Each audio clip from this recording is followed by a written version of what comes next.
नमस्कार, स्वागत है आप सभी का हमारे YouTube channel grow money online में।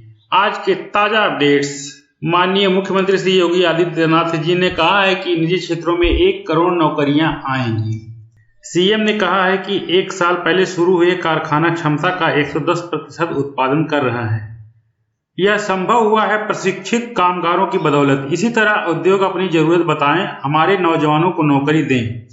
गीडा उनके साथ मिलकर कुशल मानव संसाधन तैयार करेगा। सीएम ने कहा है कि युवाओं को तकनीकी रूप से सक्षम बनाने के लिए सरकार 2 करोड़ युवाओं को टैबलेट, स्मार्टफोन उपलब्ध करा रही है। अप्रेंटिसशिप के लिए आधा मानदेय अपने पास से दे रही है। मुख्यमंत्री ने कहा है कि उत्तर प्रदेश में अब हर तरह शानदार कनेक्टिविटी है। गोरखपुर लिंक एक्सप्रेसवे जल्द पूर्ण हो जाएगा। पूर्वांचल बुंदेलखंड एक्सप्रेसवे शुरू हो चुका है। अब 12वीं की परीक्षा साल में 2 बार कराने का प्रस्ताव हुआ है। राष्ट्रीय पाठ्यचर्या रूपरेखा NCF के मसौदे के अनुसार कक्षा 12 के लिए बोर्ड परीक्षाएं 2 चरणों में कराई जा सकती हैं। वहीं 10वीं और 12वीं के अंतिम परिणाम पिछले कक्षा के अंकों को ध्यान में रखकर तय किए जा सकते हैं।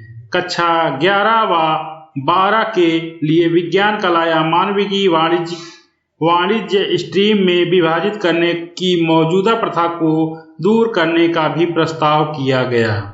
गणित के डर को दूर करने की कवायद। राष्ट्रीय पाठ्यचर्या रूपरेखा NCF के मसौदे के अनुसार गणित को कला, खेल और भाषा के साथ एकीकृत किया जाना चाहिए ताकि स्कूली छात्रों के लिए इस विषय को अधिक रचनात्मक और सुरुचिपूर्ण बनाया जा सके।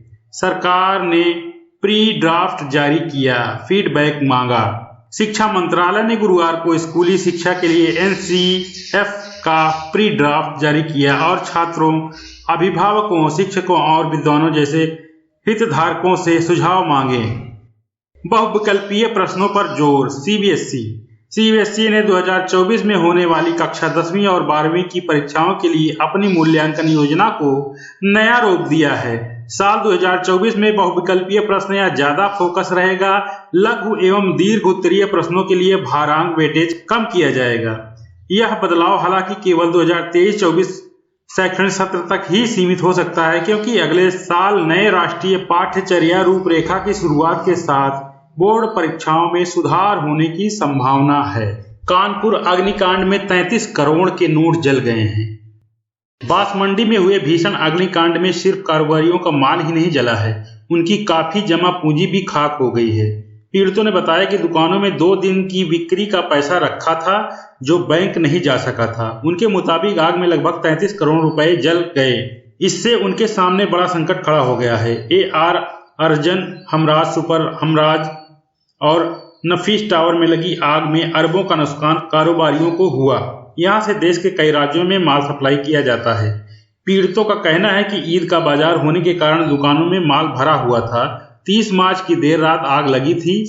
उस दिन रामनवमी के चलते बैंक बंद थे।